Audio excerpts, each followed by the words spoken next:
Bonsoir à tous et à toutes. Voilà, très heureux de vous retrouver ce soir. On va traiter un sujet qui se trouve dans la paracha de Baalotecha. Alors, c'est marqué au début de la paracha. Oui, c'est marqué Vaïdaber Hachem el Moshe, les Moradi Hachem el Moshe en disant Daber el Aaron, va parler à Aaron, va marta elav et dis-lui Baalotecha et Anerod, lorsque tu feras monter entre guillemets les flammes. El Moul Pene Menorah, en face de la Menorah, Yahiru Shivat Anerot, éclaireront Shivat Anerot, 7 lumières, 7 flammes, 7 lumières.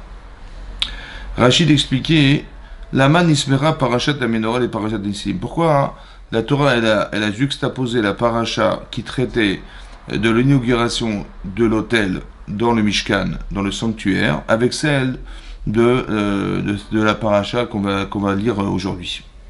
Les filles chez Aaron, Chanukat Anissim, Chalshas Darto. La Torah nous dit que lorsque Aaron il a constaté qu'on avait inauguré ce fameux autel dans lequel on devait apporter des sacrifices, et il a eu de la peine. Sheloya Imaem, que lui n'était pas avec eux, Bechanuka Lo Uveloshikto, ni lui n'a été invité, ni sa tribu, d'accord, ni les Kohanim n'ont été invités pour inaugurer le Mizbeach. Chaque chef de tribu a été invité, mais lui n'a pas été invité en tant que Kohen Gadol, en tant que grand prêtre, et sa tribu, les Kohen, n'ont pas été invités. Alors il a eu de la peine. Amarlo, Hachem lui répond, Chayecha, je jure sur toi, Shelcha de la Mishelaim, que Shelcha, ta part, elle est plus grande que celle de eux.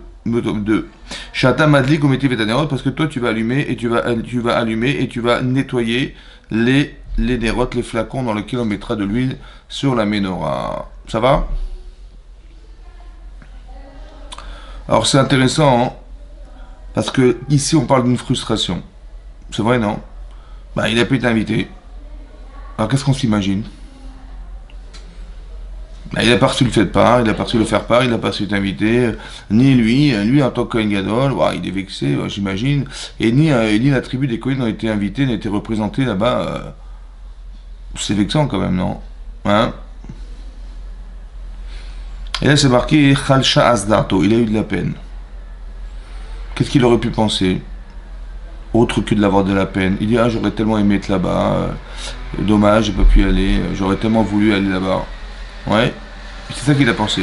Il aurait pu penser et peut-être je mérite pas. Pour ça qu'Hachem il m'a mis une claque en pleine figure en me disant écoute, t'as rien à faire ici. Ouais, c'est comme ça que j'aurais pu penser. Ou j'aurais pu penser, si Hachem il veut pas, je sais pas pourquoi, mais bon, j'accepte. Bon, voilà, j'accepte, il veut pas. Non, il a pas dit ça, il a dit, il a eu de la peine. Ça veut dire qu'il a eu de la peine, il aurait tellement voulu être là-bas, et il n'a pas pu y aller, on ne sait pas pourquoi, mais il a eu de la peine, il aurait tellement voulu y être. Ça va? Ça veut dire que le manque, il n'est pas là pour nous accabler. Le manque n'est pas là pour nous faire nous vexer. Parce que c'est vexant. Il est là pour nous dire tiens, j'aurais tellement voulu. Et le tellement voulu, il est très important parce que c'est ça que j'aime voulait. Ah, tu veux? Alors je vais te donner la menorah. Ça va? Ça veut dire autrement dit que s'il n'avait pas eu de peine, elle n'aurait pas eu la menorah. Parce que sinon, à quoi ça sert de nous raconter l'état d'âme de Aaron Cohen? On aurait pu nous dire dans la paracha, voilà, Hachem il a donné la menorah, chacun il a reçu quelque chose, lui il a eu la menorah, voilà, il a eu sa fonction à lui c'était d'allumer le candélabre, voilà, stop, basta, on n'a pas besoin de savoir quel était l'état d'âme, qu'est-ce qui a justifié le fait qu'on lui donne, on n'a pas besoin de savoir. Si la Torah nous en parle, si les Chachamim nous en parlent, c'est pour vous expliquer, t'as vu l'état d'âme qu'il a eu, c'est très important que tu comprennes l'état d'âme qu'il a eu. Parce que c'est cet état d'âme-là qui lui a permis, sinon ça sert à rien de nous raconter tout ça. Vous avez compris? Ça sert à rien, parce que de toute façon on s'en fiche. Non, c'est pour te dire, quand il t'arrive quelque chose dans ta vie, où tu as été privé de quelque chose, et tu as manqué d'être quelque part, on n'a pas forcément pensé à toi, tu dis mais c'est pas normal. Mais non, comme je sais que tout est miné Shamaim, comme je sais que tout a été réfléchi au départ, je mets Hachem dans ma vie. Je dis pas ouais c'est à cause de l'autre, il m'a pas pensé à moi, il m'a pas téléphoné, il m'a pas fait ça, il m'a pas. Et je mets la faute sur les autres en fait. Le problème c'est que soit je mets la faute sur les autres, mais comment ils ont osé ne pas m'inviter? Ça se fait pas, je suis Kohen Gadol. Ou alors je peux me dire, ou je peux m'accabler en me disant, j'ai pas été tzaddik, je suis pas la personne adéquate pour faire cette mitzvah, voilà, j'accepte. Ou bien j'accepte ce qui m'arrive, mais dans le mauvais sens, ça veut dire que j'accepte ce qui m'arrive, ça veut dire que j'accepte que finalement, je n'ai pas été invité. Je remets pas en cause. Non, on aurait voulu le contraire, que le manque crée le désir. que si tu n'as pas été proposé quelque part, c'est que on a fait exprès de te priver de quelque chose pour que justement tu démontres le désir que tu aurais tellement aimé être là. Et c'est ce désir-là qui va te permettre d'accéder à ce qu'on va te proposer demain. Ça veut dire que les choses, elles sont pensées pour préparer l'avenir de chacun. Oui.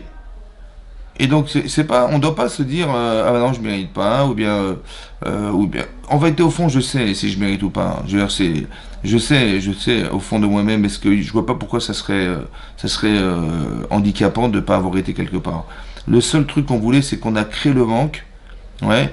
C'est comme, je sais pas moi, si on crée le manque d'avoir faim, on crée le manque d'avoir envie de boire, on crée le manque, je sais pas moi, de se marier, on crée le manque de tout ça. C'est en vérité parce qu'on doit se construire, on doit créer une relation avec l'autre, on doit remercier Hachem d'avoir pu avoir à manger.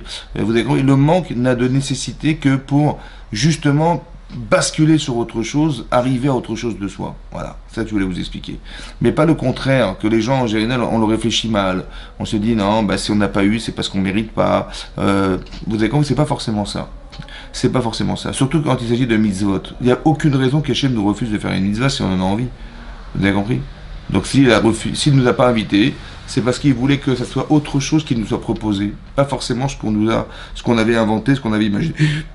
Mais ça, pour ça, il faut avoir des bonnes midotes. C'est-à-dire qu'il faut avoir des qualités humaines qui sont en adéquation avec la capacité qu'on a de traduire cette réalité-là. Vous avez compris, quelqu'un qui est en mauvaise posture, c'est-à-dire qui est toujours en train de se plaindre, vous avez compris, toujours en train de râler, toujours en train de il va dire, ah, bah, tu vois, il va râler. Il va râler, il va dire, voilà, tu vois, encore une galère, encore un truc comme ça, voilà, il va râler. Ouais, comme si Hachem il n'a rien à faire d'autre que de nous mettre en galère, quoi. Vous avez compris? Et c'est bête de penser comme ça. C'est ça que je voulais vous expliquer. On n'est pas dans cet esprit-là dans la Torah. Hachem n'a rien à faire de nous mettre dans une galère. C'est pas ça qu'il voulait. C'est de dire, mais je t'ai enlevé ça pour que justement, est-ce que c'est pour que tu saches en fait aussi. C'est vrai que si on se remet en cause, c'est qu'on avait plus la problématique de se remettre en question que de désirer la mitzvah. Ouais. Donc Hachem, il nous fait savoir, à travers le fait qu'il nous enlève ce privilège, voilà, t'as pas été invité pour inaugurer le Mizbar. T'as deux façons de réfléchir. Soit tu es susceptible et tu te dis, bah tiens, ok, là, tu te rends compte la honte devant tout le monde, j'ai pas été invité, tout le monde est là, mais moi on m'invite pas, quelle honte. Donc tu vas être susceptible, et ça c'est pas bon. Soit on voudrait t'apprendre et te faire savoir combien tu désires la Mizvah. Bien compris? Combien tu désires, combien tu as construit cette chose en toi.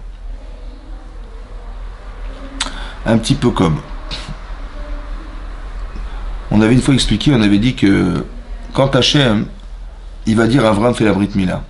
D'accord? Il a déjà 100 ans et c'est pas évident d'accepter de faire une Brit Mila et de faire la circoncision. Et qu'est-ce qui va se passer?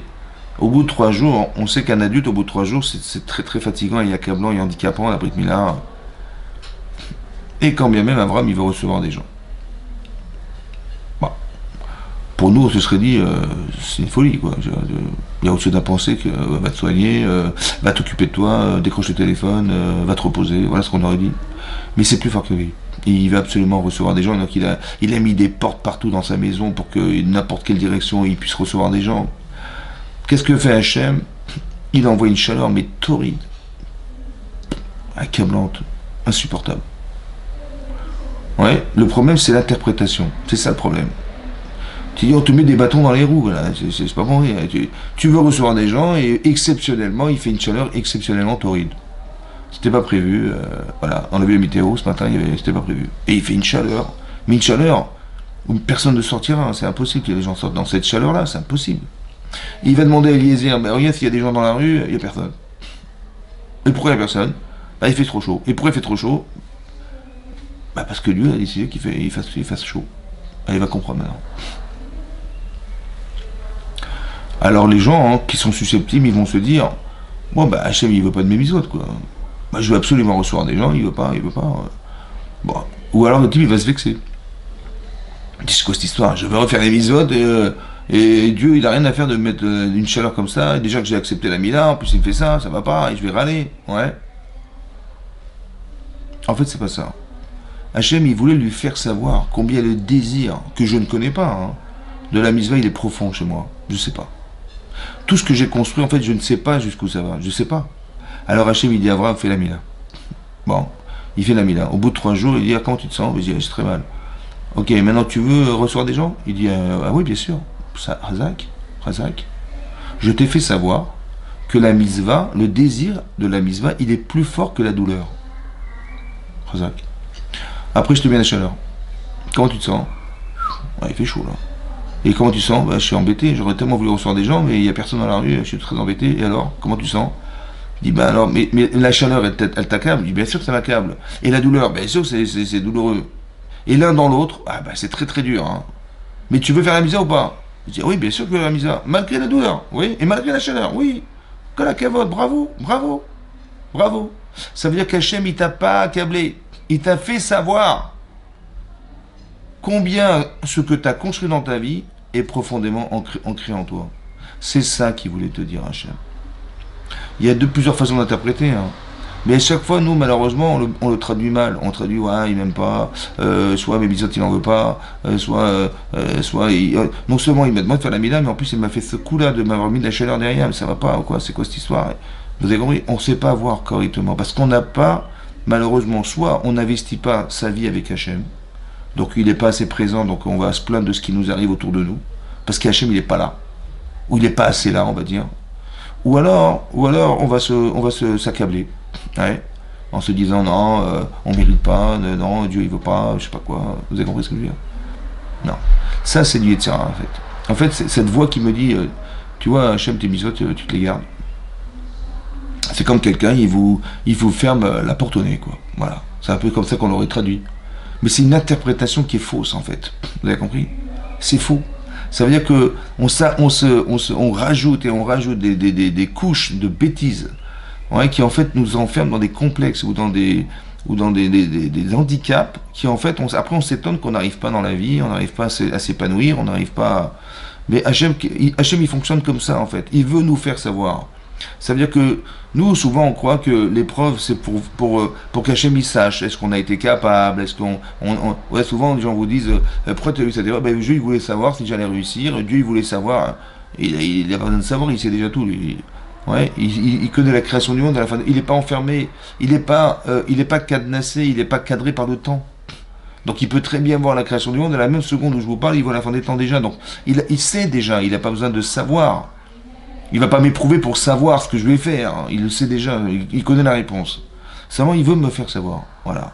Donc, toute l'épreuve de la vie, c'est de faire savoir. Il voulait faire savoir à Aaron combien il avait envie de participer à cette mitzvah. Maintenant, tu le sais, maintenant. Maintenant, tu le sais. Parce que tu as eu de la peine de ne pas avoir été présent. Et ça, c'est la réaction normale qu'il faut avoir dans la vie. C'est pas normal de croire qu'on vaut rien. C'est pas normal de croire qu'on mérite pas. C'est pas normal de croire que Dieu il nous aime pas. C'est pas normal de croire qu'on nous met des bâtons dans les roues. C'est pas normal tout ça. Ça c'est des mauvaises compréhensions. La vraie compréhension, c'est qu'Hachem il voulait me faire savoir. Voilà. Combien j'aime les choses. Ou ils voulaient me faire savoir qu'est-ce que des fois j'ai des choses à corriger. Ouais. Quand je réfléchis mal, j'ai des choses à corriger. Et ben il voulait me faire savoir ça aussi. Comme par exemple, vous avez vu que le premier enfant né de la création du monde s'appelle Caïn. Maintenant, qui c'est qui l'a appelé comme ça? Caïn. Ouais. Eh ben, c'est sa mère. Elle lui a dit, tu t'appelleras Caïn. Pourquoi? Parce que la Caïn est la contraction de Kaniti Ish et Hachem. Comme ça, c'est marqué dans Rashi. Que Kaniti, j'ai acquis Ish, un homme, avec Hachem. Ça veut dire que, voilà, j'ai eu une relation avec mon mari, on a eu un enfant, ben c'est toi. Mais grâce à Dieu, voilà, c'est grâce à lui, grâce à Dieu, voilà, tu es là. Donc tu es le produit de la création du monde, voilà, c'est ça. Tu es le premier enfant né de la création du monde, c'est toi. Kaniti Ishet Hashem. Et ton frère, elle a eu un frère, il a eu un petit frère, il s'appelle Evel. Mais Evel en hébreu, ça veut dire vapeur. Bah oui, le Evel, c'est la vapeur. C'est même pas de l'eau, hein, c'est la vapeur de l'eau. C'est rien, quoi. Evel Avalim, à Marco Elette, le néant, voilà, c'est ça, le néant. Ça veut dire que lui, c'est le numéro 1, mais son frère, c'est le néant, c'est la vapeur, c'est le résidu, voilà, c'est ça. Seulement, ce que dit Rashi, là-bas, il nous dit, Rashi, que Vatosef, elle a eu un deuxième enfant, et Rashi dit, c'est quoi le rajout? Le rajout, c'est que Caïn, il a eu une sœur jumelle qui est née avec lui, mais son frère, il a eu 2 sœurs jumelles. bizarrement. Que normalement, le privilège, c'est celui du Bechor, c'est-à-dire d'être un aîné, on a les privilèges d'être l'aîné. Mais là, il n'a pas de privilège, a priori. Bizarre. Ensuite, il va amener un sacrifice. Ouais, chacun amène un sacrifice, Caïn et Hevel, et on voit qu'Hachem, il s'est tourné vers le sacrifice de Hevel, mais pas celui de Caïn. Et avant, on nous dit, dans la Torah, on nous dit que Caïn, c'était un agriculteur, et Hevel était un berger. Pour nous dire quoi? Qu'est-ce qu'on vient de savoir? Qu'est-ce qu'il faisait dans la vie, quoi? En fait, on peut imaginer et dire que, en fait, Adam Arishon, avant de fauter, il n'était pas agriculteur. Mais par contre, quand il a fauté, après qu'il ait fauté, il est devenu un agriculteur. Peut-être que Caïn a pensé qu'il devait continuer le travail de son père. Alors que Hevel, il a voulu sortir de ça. Il était un berger. La différence, c'est que ils ont chacun apporté un sacrifice. Mais l'offrande qu'a apporté Hevel était différente de Caïn. Il y a marqué qu'il a amené de ses aînés des animaux. Il a apporté des animaux, c'est un berger, donc des animaux. Les premiers animaux qu'il a eu, les premiers animaux, c'est les Bechorot. Et Mechel Ben, et les plus animaux, les plus gras qu'il avait, les plus beaux qu'il avait, il les a apportés. Et Rachid dit que si on nous a dit qu'ils étaient beaux, c'est que ceux de Caïn, ils n'étaient pas forcément beaux. Il a apporté des fruits, des pérotes grouim, c'est-à-dire des pérotes, on dit pourries, quoi, pas jolies, quoi. Et Hachem se tourne vers le corban de Hevel, mais pas de celui de Caïn. Et là, hein, la Torah nous dit, Vaïcharaf. Il a très mal pris. Il s'est mis en colère. Vaïplou panav. Et il est devenu blême. Caïn, il devient blême. Ça veut dire qu'il est vexé que Hachem lui refuse son corban. On voit qu'il réagit mal. Et il se met en colère. Et Hachem lui dit, mais lama charaf, lama nafou panera. Pourquoi tu t'énerves? Pourquoi tu es devenu blême? Im tétiv seet. Si tu t'améliores, je te pardonne. Vim lo tétiv. Mais si tu t'améliores pas, attention. La pétach chatat rovetz. À la porte, la faute est tapie. Ça veut dire quoi la faute est tapie? La haine, la jalousie, la rancune, la frustration. Elle est dans ton cœur, mais à la porte. Ça veut dire que dès l'instant où tu vas pouvoir exprimer ta colère, et tu vas exprimer ta vengeance, et ta rancune, et tout ce que tu veux, ta haine, tu vas l'exprimer. Attention, c'est devant la porte, de ton cœur. Si tu t'améliores, je te pardonnerai. Sinon, voilà. Qu'est-ce qui s'est passé? Mais malheureusement, Caïn, il rencontre son frère. Vayomer Caïn et Hevel arrive. Vayomer Caïn. Il a dit Caïn, il a dit à son frère Hevel, et on ne sait pas ce qu'il lui a dit. Vayakom, il s'est levé, il l'a tué.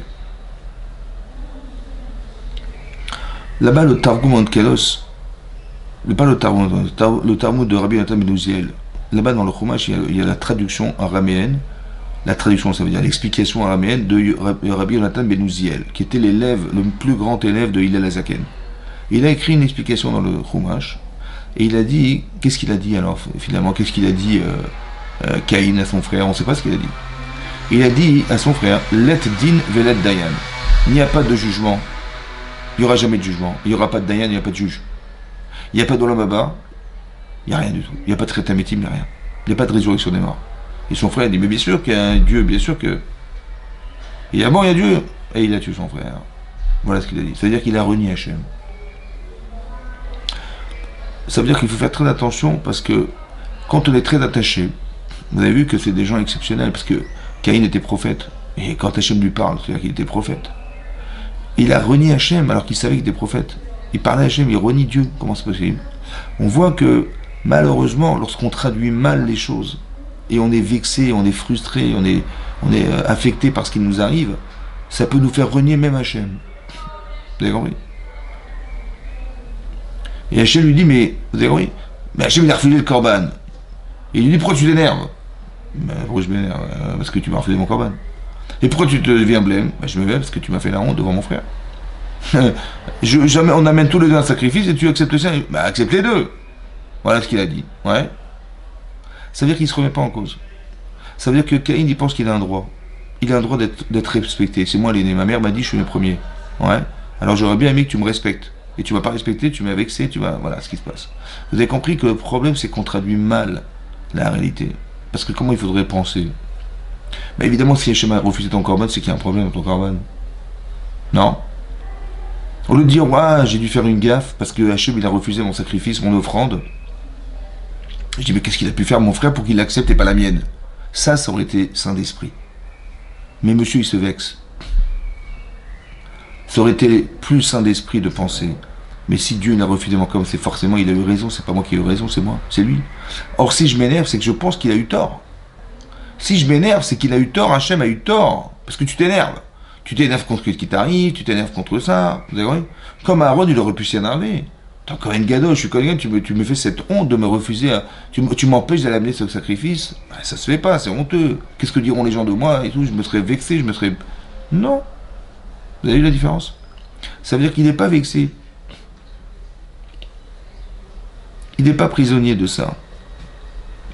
Et Hachem lui dit, si tu t'améliores, je te pardonnerai. Sans lui dire quoi faire.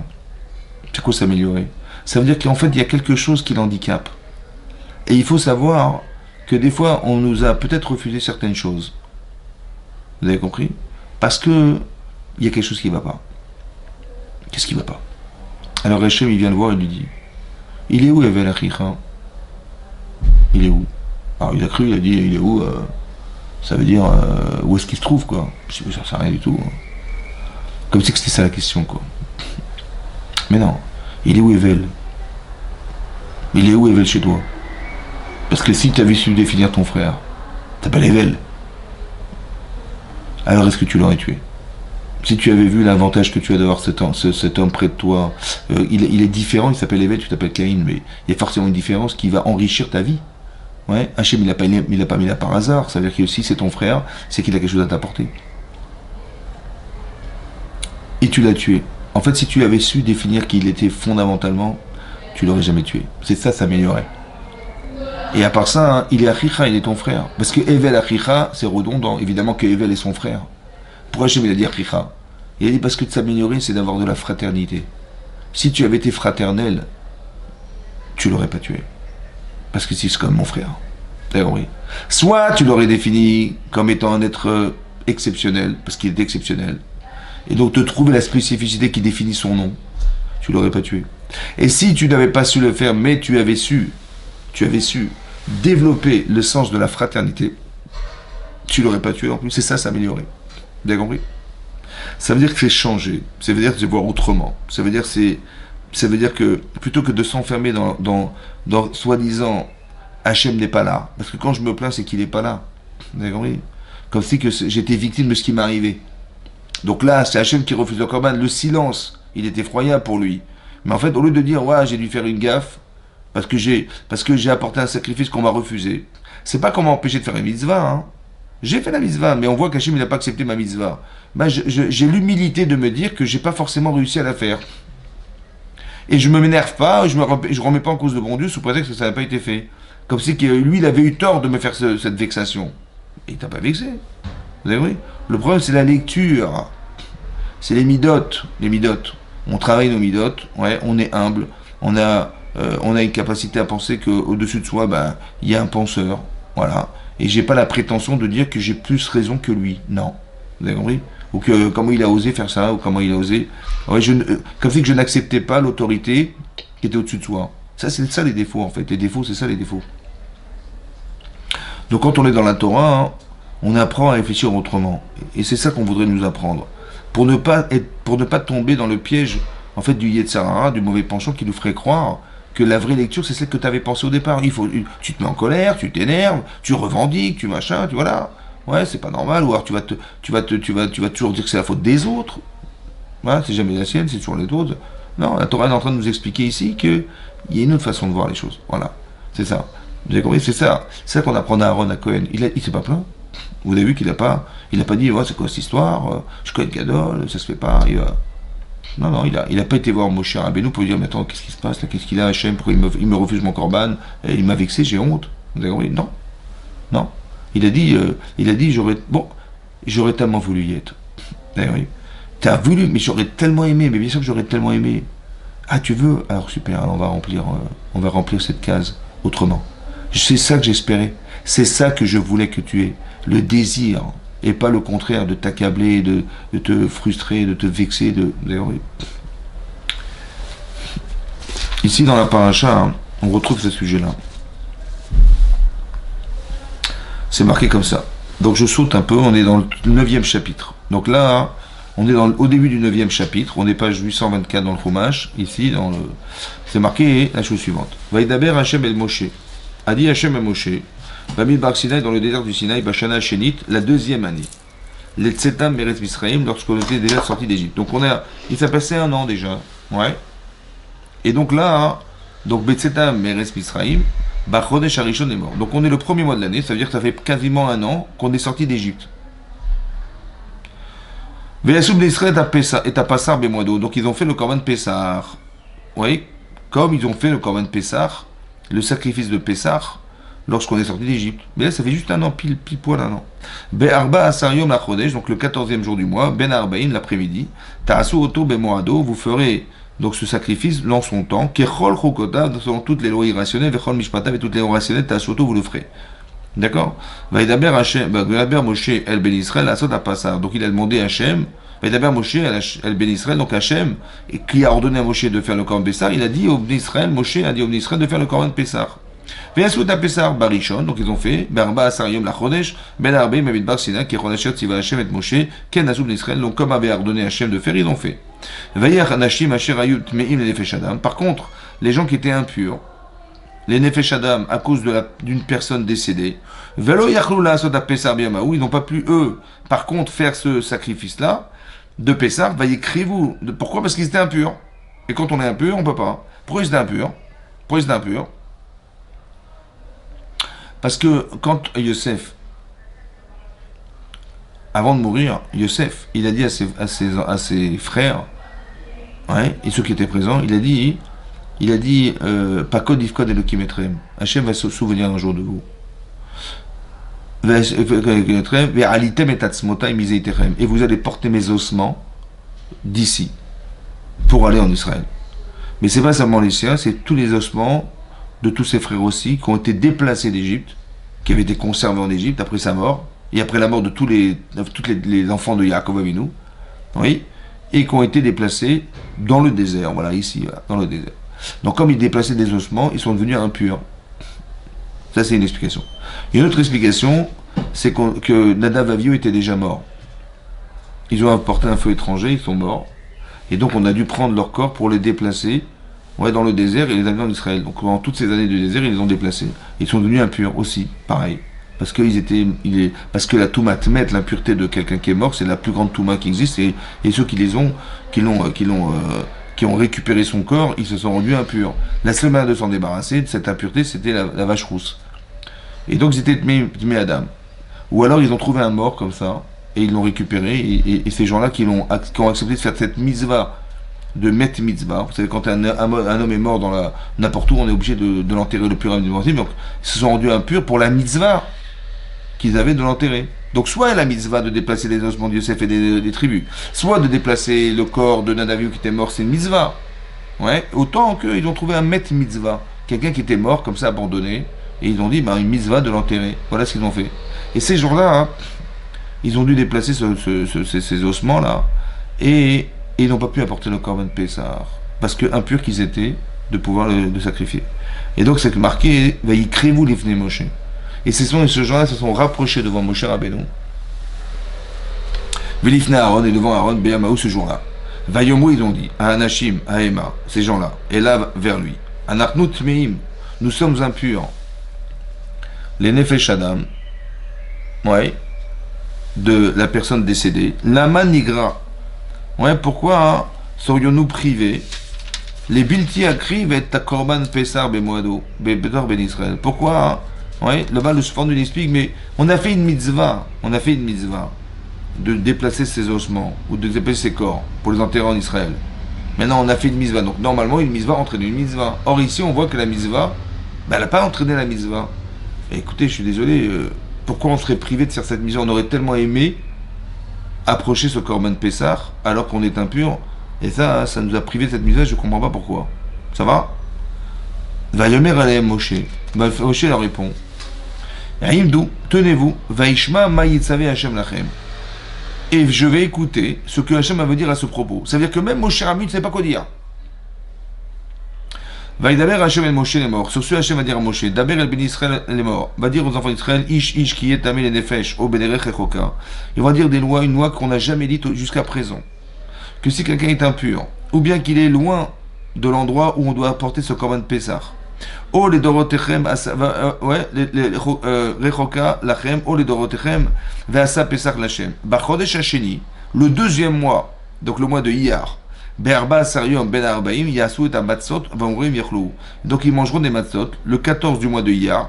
Oui, ils mangeront des matzot et ils mangeront du maror et ils apporteront ce korban. Velo Isharu Mimenu Adboker, il ne faudra pas le conserver jusqu'au matin. Velo Ishberubo, et il ne faudra pas non plus casser Kol Chokat, le Ishberubo, donc ne pas casser les ossements de ce sacrifice. Bechol Chota Pessah, Yasu Oto, donc toutes les lois de Pessah ils les feront.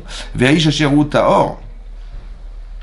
Ou baderech lo aya vechada la sota pesa medicheta neveshei me'amea. Donc si quelqu'un il avait là oui la possibilité parce qu'il était pur d'amener ce sacrifice mais qu'il n'a pas pu il a pas apporté, alors il sera condamné à karet, ça veut dire retranché du monde futur.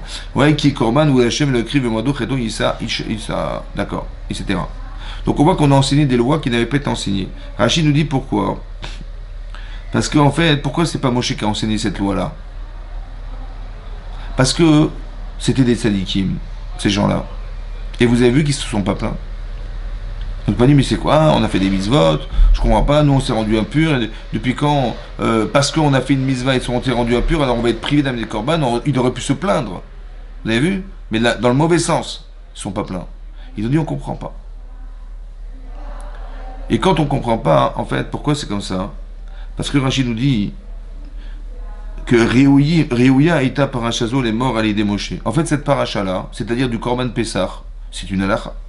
Normalement, c'est Moshe qui aurait dû la connaître depuis le mont Sinaï, ou bien dans le désert, il l'aurait enseigné au peuple d'Israël tout seul. Pourquoi c'est passé de cette manière? Que des gens sont venus voir Moshe en disant mais nous, on a fait une mitzvah de prendre ces ossements-là, on est rendu impur, et maintenant, à cause de ça, on ne peut pas amener le Korban Pessah, c'est pas normal, j'aurais comprendre pourquoi c'est pas... En fait, ça a été fait exprès, en fait. Pourquoi? Rachid nous dit que c'est dans Moshe qu'il aurait dû le dire. Seulement, c'est pas lui qui l'a dit. Pourquoi? Parce que Rachid dit et là chez Zahou, Elou, chez Tomar Aliedem. En fait, c'est eux qui ont eu ce mérite que cette halakha elle a été dite par eux, grâce à eux. Parce que Megal Gelim Zechut Alidé Zakai. Parce que quelqu'un qui a un mérite, ouais, alors Hachem il va l'utiliser pour si vous voulez, pour alimenter quelque chose. Si quelqu'un il est apte à faire quelque chose, ouais, alors il va pouvoir être le vecteur de cette information ou de cette mitzvah. Moshe Rabbeinu, c'est l'homme le plus apte à recevoir la Torah. Alors on va l'utiliser pour donner la Torah d'Israël. Maintenant, ces gens-là, ils avaient des aptitudes. Mais comment Hachem il a révélé cette aptitude? Eh bien, il leur a donné, il avait envie de récupérer les ossements de Moshe de Yosef. Ouais. Maintenant, Hachem il a fait exprès qu'ils soient eux impurs. Pourquoi? Pas pour les accabler en disant mais tu mérites pas la mitzvah du Korban Pessah, ou bien que tu m'as fait la honte, moi j'ai fait la mitzvah et c'est comme ça que tu me récompenses, ouais, que tu m'empêches de faire cette mitzvah, c'est pas normal, on te serait plein. Ils sont pas pleins. Ils ont juste pas compris. Alors là, quand tu comprends pas, tu vas pas te plaindre, tu vas voir le Rav, tu vas voir la personne qui est d'autorité rabbinique et tu lui dis écoutez Rav, j'ai pas compris. Voilà. Je vais pas me plaindre de ce qui m'arrive. Je veux juste comprendre. Alors Hachem il dit, écoute, tu as un srout.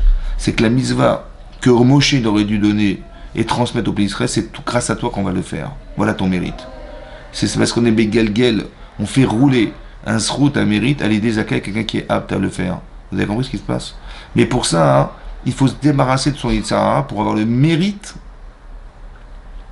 de pouvoir transmettre l'information. C'est ça qui est marqué ici. Vous avez vu la différence la différence de réaction? Hachem y crée un manque. Après, c'est toi et ton Yetzirah. Comment tu t'arranges avec? Toi et ton Yetzirah, tu as toujours deux façons de traduire. Soit tu te plains, donc tu rentres dans le Yetzirah, dans le mauvais penchant, et c'est pas du tout la bonne direction. Soit tu comprends pas, et tu dis j'ai pas compris. Alors laisse-toi guider.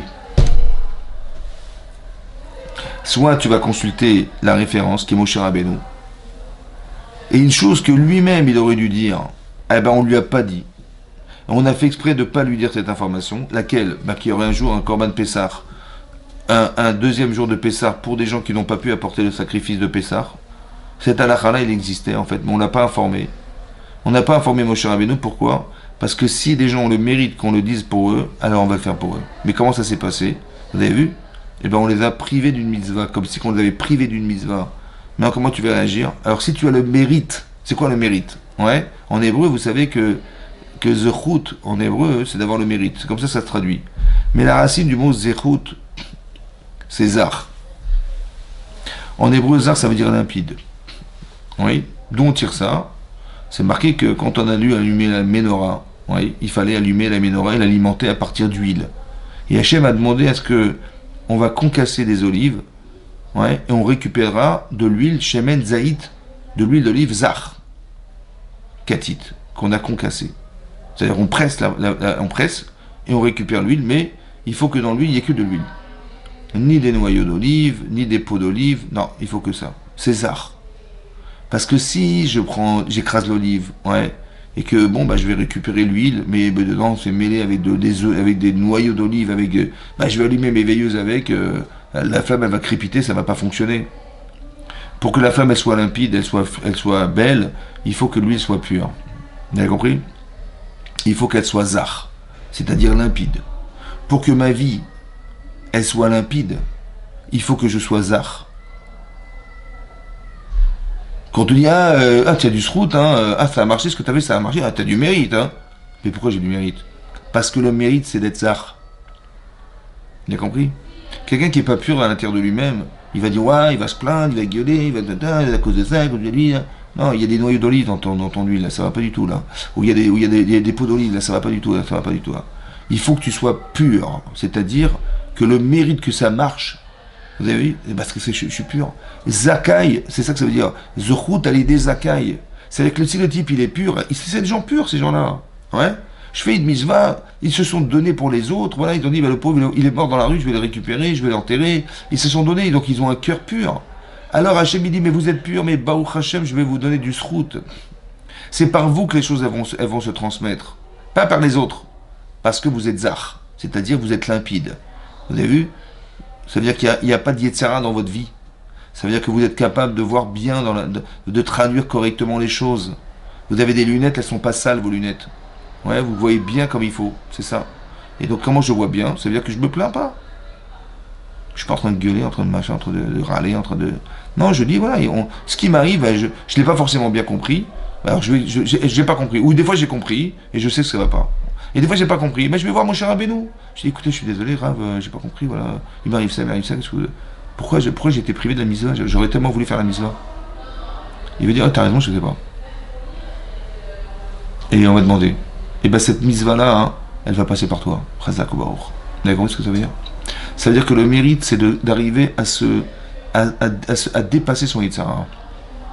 Le Yitzhara, ça aurait été de se plaindre. Le Yitzhara, ça aurait été de se vexer. Le Yitzhara, ça aurait été de se frustrer. Ouais. Eh ben c'est pas comme ça que ça se réfléchit. On apprend d'ici que à l'idée Zakai, c'est ça. Hachem, il a besoin des tzadikim pour transmettre des messages. Alors si je pouvais être cette personne, super, vous avez compris? Mais pour ça, il faut que je sois zrout, j'ai du zrout, quoi le zrout? C'est de travailler sur moi-même, d'éliminer toutes mes mauvaises pensées, tout ce qui pollue ma vie, tout ce qui... Vous avez compris? On a souvent parlé de ce problème-là, de savoir d'avoir l'esprit clair, ouais. D'être sain d'esprit, de ne pas être vexé, avoir du recul. Voilà, c'est très important. Vous avez compris ça?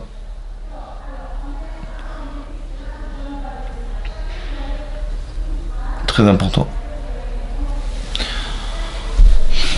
Donc c'est ça qui est marqué là. Ouais. Ça c'est un exemple. Un contre-exemple. Le contre-exemple. Dans la paracha, c'est tout ça, c'est ce que je vous dis, c'est la paracha de cette semaine. Le contre-exemple, c'est celui-là. Alors on va sauter. On est dans le 11e chapitre. Ouais, vous avez vu là-bas? Le 11e chapitre. 11. Yudalef. Là-bas c'est marqué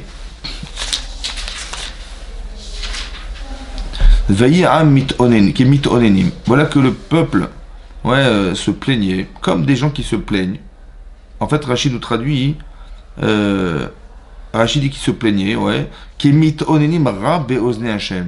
ils prétextaient des choses mauvaises à l'oreille de Dieu. Veishma Hashem vayicharapo, donc il s'est mis en colère. Vativ'ar, bam. Esh Hashem vatochal vakitsa machane. Donc il y a une partie du machane qui a disparu, ouais, parce que ils ont prétexté des choses. Qu'est-ce qu'ils ont prétexté? On ne sait pas ce qu'ils ont prétexté. Pour qu'Hachem il ait châtié ce peuple-là. Rachid nous explique. Rachid dit quand on voit le peuple, ce sont des Rechaim, des mécréants. Omer, ma la Hamazé, qu'est-ce que je vais faire de ce peuple-là? Quand on dit la Ham, c'est des mécréants. Veomer Hamazé ara vechoulé. Ou kshem ksherim, par contre, ce sont des gens qui sont cachers. Kroim ami, c'est mon peuple. Ouais. Quand on se plaint des fois avec son mari, on dit va t'occuper de tes enfants. Ouais, c'est plus les miens, c'est ceux des autres. Ouais. Donc quand il dit c'est mon peuple, c'est qu'il est fier, et quand il dit c'est le peuple, c'est qu'il n'est pas fier. Chez des marques, chez la Chami vechoulé. Ouais. Maintenant, qui mitonenim, en mitonenim et la shon alida. Quand on dit mitonen, ça veut dire qu'il y a des prétextes. On prétexte. Mais Vakshim Alida, il cherche des prétextes. Er lifrosh machare amakom. Comment on va pouvoir se débarrasser d'Hachem? Vous avez vu ça? Des Rishaim. Vechenu Omer, Bishimon, etc. Rav et Ozna Hashem. Oui. Il dit Toona Sheir Rav et Ozna Hashem. En fait, ce prétexte-là, il était mauvais. Chez Mitkavnim, chez Tavo, Beoznav. En fait, ils ont fait exprès de parler comme ça, pour que ça lui arrive à son oreille. Via Knit, et qu'il se mette en colère. Amrou oilanu kamal libatenu baderechazé. Il dit combien ça nous est dur, difficile d'être dans ce chemin. Le shayamim, shelo nachanu. Il a fait 3 jours qu'on marche, on s'est jamais arrêté, on s'est pas reposé. Mais aïnou, il y a derrière de la fatigue du chemin. Voilà ce qu'ils ont dit. Pour dire, ah, ça nous saoule, on marche, ils se plaignent. Vous avez vu ce qui se passe? Qu'est-ce que dit Hachem? Bayicharapo. Hachem, il se met en colère. Pourquoi? Ani haïti mitkaven les tovatrem. Mais j'ai fait ça pour votre bien. Pourquoi? Chez Tirnesu, la miad. Pour que vous rentriez en Israël tout de suite. Pourquoi je vous ai fait marcher? Je dis, allez vite, on va rentrer en Israël.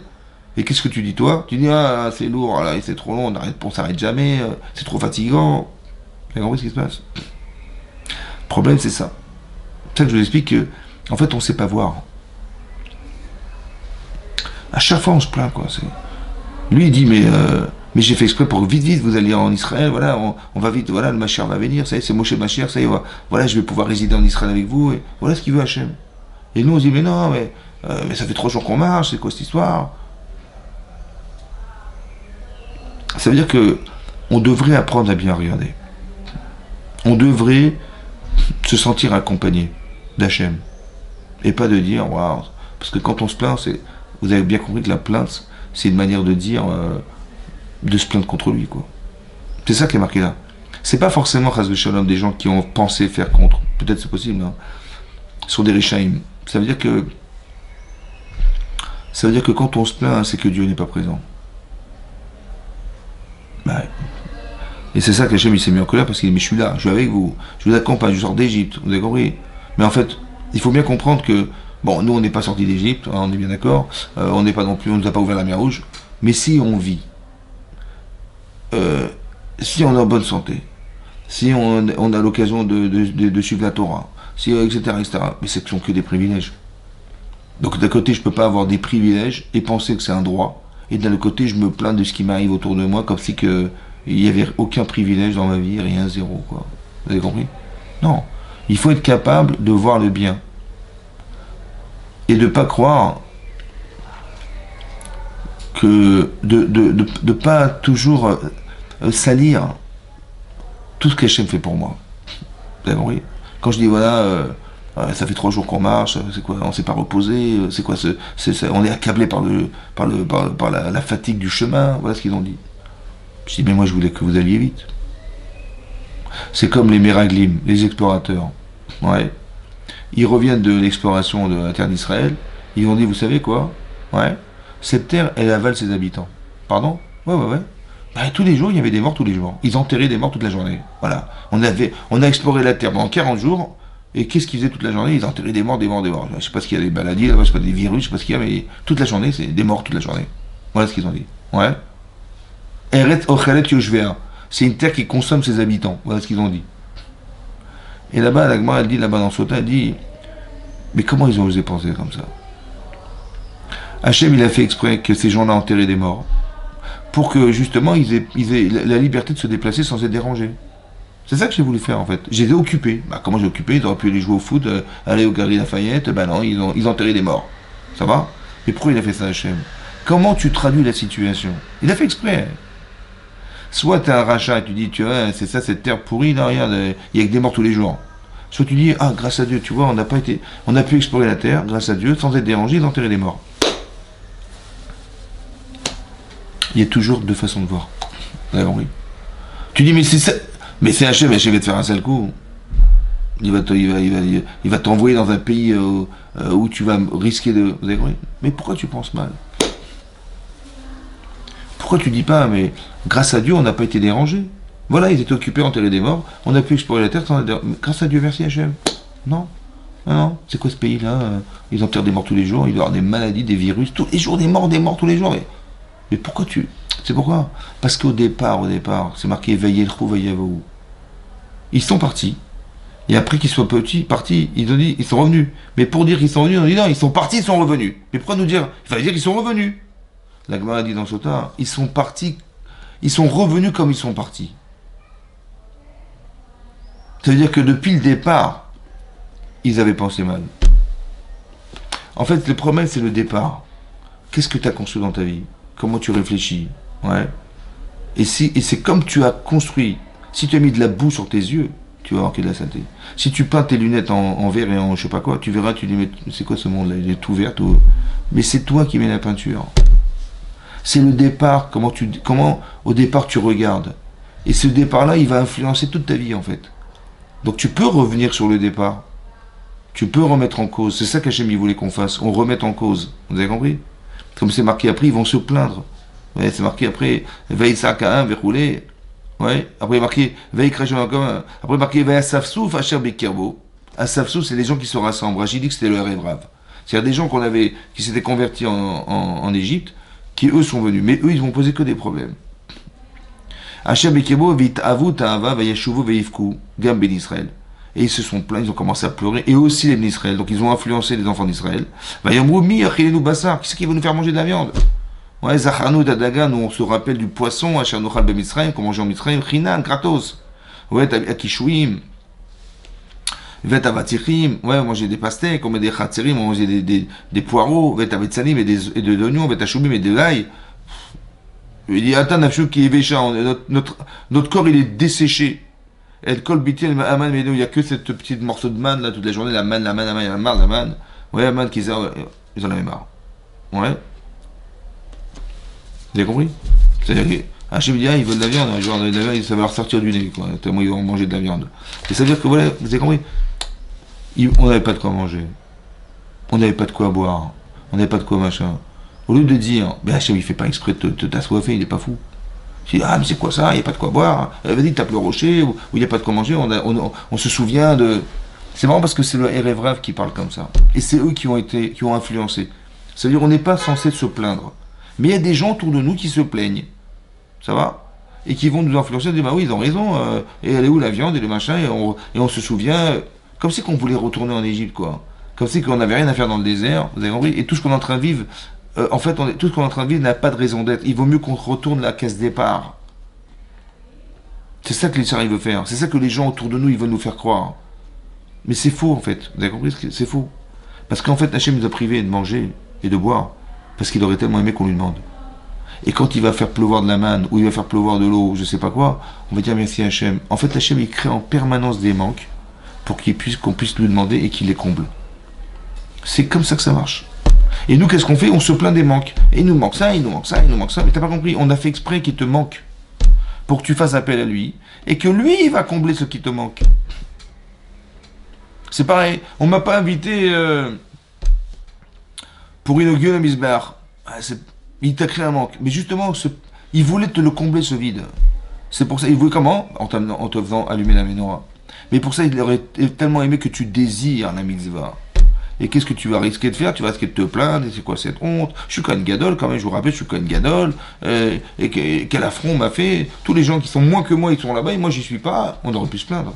Non. Vous avez compris? On voudrait, quelqu'un qui est saint d'esprit, il raisonne pas comme ça. Il dit, purée, bon, dommage, j'aurais tellement voulu être là. Vous avez compris la différence? C'est extraordinaire. Hein. Il faudrait qu'on arrive à, comme si on devait extrapoler, on devait être plus fort que les Yetzer, plus fort que la bêtise. Plus fort que les mauvaises tendances, les mauvaises midotes. En fait, il faudrait jamais que je me plaigne, en fait. C'est ça qu'il faut réussir à faire. Jamais te plaindre, jamais. Il faut toujours comprendre que ce qui t'arrive, ça doit avoir un sens. C'est comme si que je sais que mes parents, ils ont un autre. Je suis un petit enfant, mais mes parents, ils ont un autre niveau de compréhension des choses. Ouais. Et ben, s'ils m'ont emmené quelque part qui me déplaît, ouais, ils m'ont emmené chez le médecin faire une piqûre. Ouais. Et en plus, c'est mon père qui m'amène. Alors là, c'est la meilleure. Et quand j'ai vu la seringue, j'ai dit, il est fou. Tu vois? Si mon père il est fou et l'autre c'est un bourreau. Voilà ce que j'ai cru. En fait, j'ai pas compris. Mais si je pense que mon père c'est un bourreau, mais j'ai rien compris. Et si je sais pas ce qu'il y a dans la seringue, et je pense que je ne vois que la piqûre, mais je vois pas ce qu'il y a dedans. Je vois la piqûre. Mais je vais me faire mal, ou c'est quoi ça, il va planter ça dans le bras, mais ça va pas. En fait, c'était juste pour te soigner, quoi. Alors, c'est vrai que des fois c'est douloureux, mais c'est juste que pour que tu apprennes à mieux t'interpréter. Tu peux voir la seringue, ou tu peux voir le sérum, c'est comme tu veux. Tu vois? Tu dis, ben c'est quoi cette terre-là? Ou tu peux dire, mais il est fait ça pour justement que tu aies le temps de voir, tu aies le temps de te déplacer sans être dérangé. Voilà ce qu'il voulait. Ben, il a fait comme ça, il aurait pu faire autrement, il a fait comme ça. Mais pourquoi tu l'as traduit comme ça, toi? Parce que tu n'avais pas envie de traduire autrement. Tu as compris? Et si tu l'avais traduit autrement, hein, eh ben tu aurais dit merci Hachem. Mais tu l'as traduit l'inverse. Tu as traduit qu'est-ce qu'il veut le bon Dieu, il veut nous faire entendre un pays où on va mourir, où on va pas pouvoir survivre, vous avez compris, comme ici. Ils vont languir ce qu'ils avaient manqué d'avoir. Bon, c'est pas grave, vous allez me dire. Et quelque part, c'est un révélateur. C'est pas ça qui les dérange. Mais qu'est-ce qu'on a été faire de suivre Hachem? Vous avez compris ce que ça veut dire? Ça veut dire qu'on n'a pas vu, on n'a pas compris l'intérêt, le bénéfice qu'on avait de tout ce qui nous arrive. Et donc, on est dans la plainte plutôt que d'essayer de comprendre en fait ce qui se passe, et que le manque en vérité n'a de fonction que pour être rempli. C'est ça qu'il faut dire. Si on m'a enlevé quelque chose, c'est pour me le rendre. Pas pour me le rendre, mais pour faire que je bascule sur quelque chose de plus important. Je dépasse ce niveau-là. Vous avez compris? Je dépasse. Soit tu t'enfonces dans ce qui t'arrive, soit tu t'élèves dans ce qui t'arrive. Vous avez compris? Il faut s'élever dans la vie. Il faut s'élever. Et donc Hachem, il a tellement envie qu'il crée des manques pour nous les donner, pour combler, pour remplir. Vous avez compris? Toutes les femmes étaient stériles, tout ce qui peut nous arriver, j'ai raté le train, j'ai machin. Ben réfléchis, pourquoi t'as raté le train? Peut-être t'es pas assez rigoureuse, ou t'es pas assez rigoureux, peut-être que t'es pas ponctuel, ou parce que tu rêves, tu crois que tu vas avoir sans réfléchir aux situations qui pourraient faire que tu vas rater ton train, tu pars trop tôt. Tu prends juste. Un type il prend l'avion, il sait qu'il va décoller dans 2 heures, il part 2 heures avant. Tu vois? Il dit ouais, pédard, je vais y arriver. Bah, attends, il peut y avoir des imprévus. C'est comme les gens, ils partent Shabbat, ils partent à vendredi, pas vendredi, mais ils partent, je sais pas moi, 2 heures avant Shabbat, alors ils savent pertinemment qu'il peut arriver n'importe quoi, un embouteillage. Tu vas transgresser Shabbat parce que t'es pas assez rigoureux. T'as pas peur de transgresser Shabbat? Ah, mais cool, on va y arriver. Et si t'es dans ta bagnole, voilà, c'est la chikia, tu laisses la clé comme ça, tu pars à pied, comment. Mais prévois. Vous avez compris? Mais qu'est-ce que j'ai appris? Bah, j'ai appris qu'il faut être un peu plus pointilleux, comme une sorte l'amour de la Torah, l'amour de la mitzvot. J'ai peur de transgresser la Torah. Ouais, c'est ça qu'on m'a dit. Bah, manifestement, j'ai pas été très rigoureux. Ouais, j'ai pas montré combien je tenais à garder mon Shabbat. Voilà, je l'ai pas forcément montré. Bah, c'est ça que j'apprends. Parce que je suis un peu tête en l'air, ou bien je crois que tout va bien se passer, tout. Ouais, mais tu prends des risques. Faut pas prendre des risques. Vous avez compris? Et quand c'est comme ça, ben, il faut faire attention. Il y a des valeurs. Respecte les valeurs. Et donc, on a voulu me dire, voilà quelles sont tes carences. Im tétif, c'est, tu t'améliores, je te pardonnerai. C'est simple, il faut juste accepter. Il faut comprendre. Il faut accepter. Voilà. Vous avez compris? C'est comme la Gemara dit dans Rechin, elle dit, il y a des issourim. Vous savez, on a des petites souffrances dans la vie. Ouais, il y en a même des grosses et des petites. Mais des fois, hein, le minimum du minimum des souffrances, c'est de chercher 3 pièces de monnaie dans sa poche droite. En fait, il n'y en avait qu'une. Et les 2 autres, elles étaient dans la poche gauche. Ah mince. Bon, j'aurais voulu. C'est pas. Ah ouais, d'accord, elles sont là. C'est des issourim, ça. C'est des souffrances, ça. Pourquoi c'est des souffrances? Pas parce que tu sais pas où tu mets les choses. On voulait te dire, écoute, fais attention à où tu mets tes affaires. Fais attention, vous avez compris? C'est-à-dire que c'est à chaque fois un révélateur. On voudrait nous apprendre quelque chose. Et nous, on se vexe. Et où j'ai mis ses pieds, c'est quoi cette histoire, c'est quoi cette vie, c'est quoi ce... On n'a rien compris, quoi, vous avez compris. On se plaint autour de soi, en fait, on n'a pas compris l'intérêt, le tov. Qu'est-ce qui est bien dans ce que je vis? Alors que moi, je croyais que ce qui était bien, c'est ce qui était bon. Mais ce qui est mauvais est mal. Ah bah, c'est pas bon d'aller chercher ailleurs. Donc j'ai dit, bah, c'est mal. Mais non, c'est pas mal. C'est pour t'apprendre justement que tu peux te corriger, tu peux apprendre des choses, tire des leçons de tes erreurs.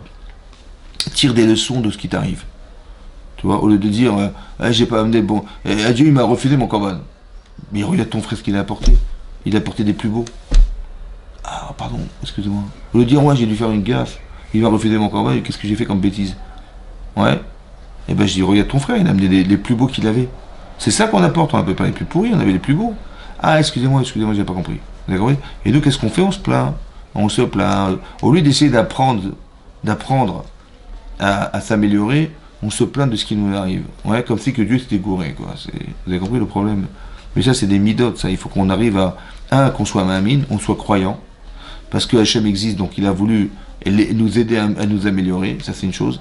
Et deuxièmement, que si on a été privé de quelque chose, soit parce qu'on n'a pas forcément été apte, soit parce qu'on est super apte, et que le désir qu'il nous a manqué de réaliser, en fait c'est Hachem qui va le combler autrement.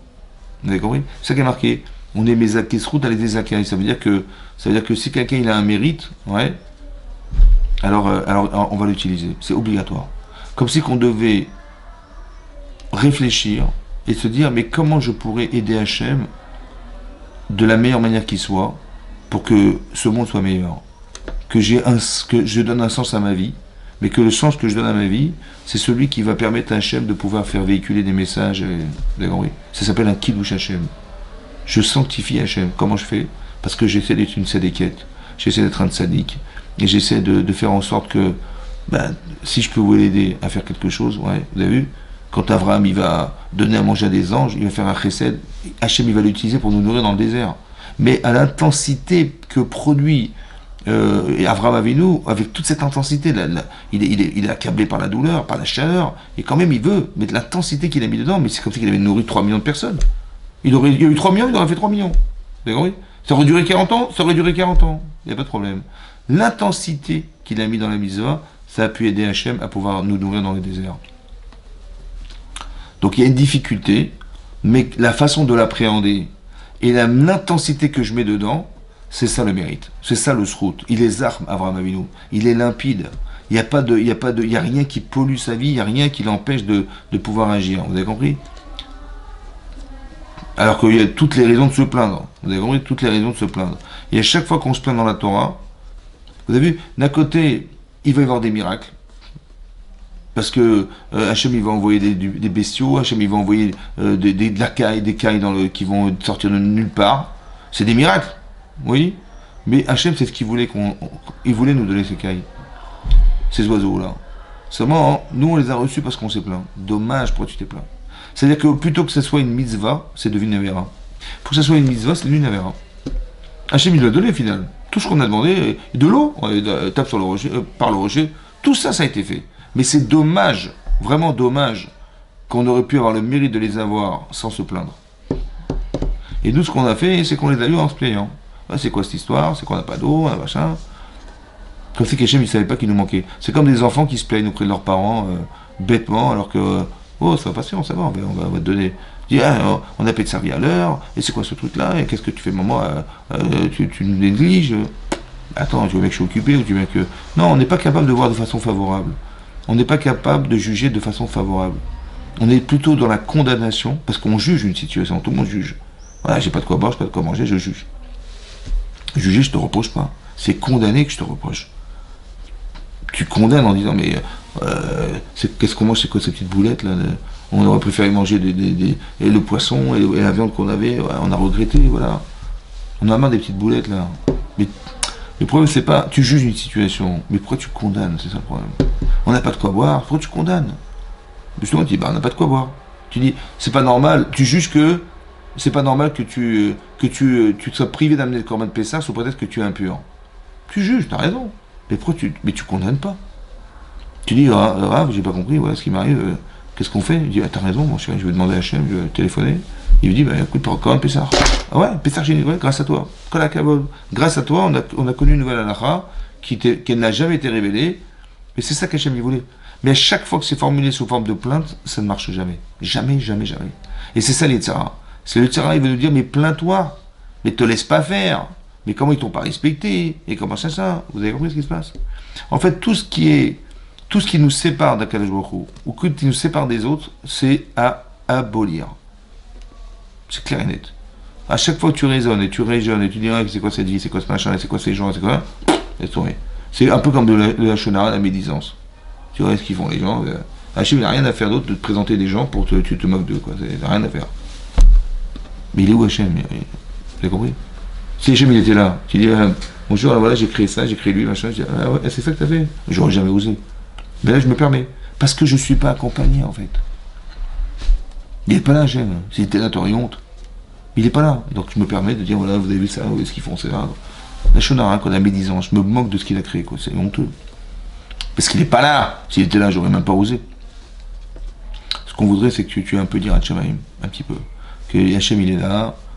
Est-ce que tu fais, est-ce qu'il t'arrive, est-ce que tu vois, c'est pas été fait pour que tu te moques. D'accord? C'est parce que il y a un problème dans ta vie, dans ta tête, que tu te moques des autres. Ouais? Parce que tu as de l'orgueil, parce que tu te prends pour qui, tu prends pas. D'accord? Oui. C'est facile de se moquer des autres. Mais c'est plus difficile de s'en occuper. Parce que si tu sais, tu vois les carences, bah la moindre des choses, c'est d'aller les aider. Ah bah non, monsieur, il va se moquer. On n'est pas comme ça, on n'est pas comme ça. Vous avez compris? Voilà. Bah c'est un peu ça que je voulais vous enseigner aujourd'hui, c'était de voir qu'il y a toujours deux façons de lire, quoi. C'est ça. De Aaron, on voit qu'il s'est pas plaint, on voit qu'il s'est pas vexé, il n'a pas été frustré, et au contraire, il s'est dit, j'aurais tellement aimé. Aussi, pareil, les gens qui ont pas pu amener le Corban Pessah, et pareil, on voit l'inverse, que des gens qui se sont plaints dans le désert, ils regrettaient, messieurs regrettaient, et le regret, en fait, ça nous ramène en arrière, et c'est pas ce qu'il faut. Chazak ou Baruch.